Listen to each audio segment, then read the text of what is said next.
এবিধ বিশেষ নিমখ আন্তঃৰাষ্ট্ৰীয় বজাৰত মূল্য ৩০ৰ পৰা ৩৫,০০০ টকা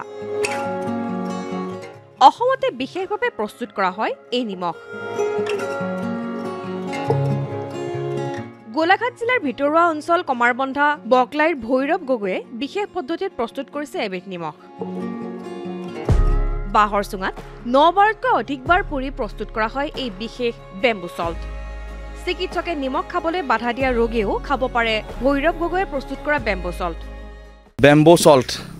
যেটো আমি ধৰক যেনেকৈ আপোনালোকে আমি অসমৰ ৰাইজে দেখি আছিলোঁ বাহৰ চুঙা চাউল বাহৰ চুঙাৰ দৈ লগতে এইটো আমি কৰি আছোঁ এতিয়া বেম্বু সল্ট যেটো উপকাৰিতা বহুত বাঢ়ি গুচি যায় যেনেকৈ এইটো নিমখ খালে ডাইজেশ্যনত হেল্প কৰে আমাৰ অৰেল হেল্থৰ কাৰণে ভাল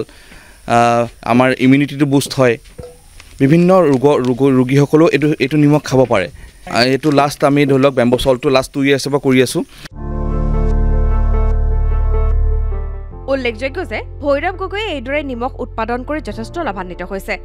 আন্তঃৰাষ্ট্ৰীয় বজাৰত যথেষ্ট চাহিদা থকা বেম্বু সল্ট বজাৰত ৩০ৰ পৰা ৩৫,০০০ টকাত বিক্ৰী হৈ আছে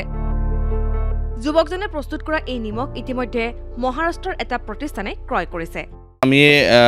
আমাৰ মুম্বাইত এটা প্ৰতিষ্ঠান আছে তেওঁলোকে এইখিনি কাম গোটেইখিনি চাই আছে আৰু তেওঁলোকৰ থ্ৰু দিয়ে আমি বাহিৰত মাৰ্কেটটো ধৰিবলৈ সক্ষম হৈছোঁ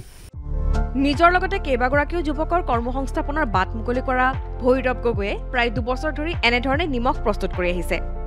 যুৱকগৰাকীৰ এই সফলতাই আন বহুতকে হয়তো এই কৰ্মৰ প্ৰতি উৎসাহিত কৰিব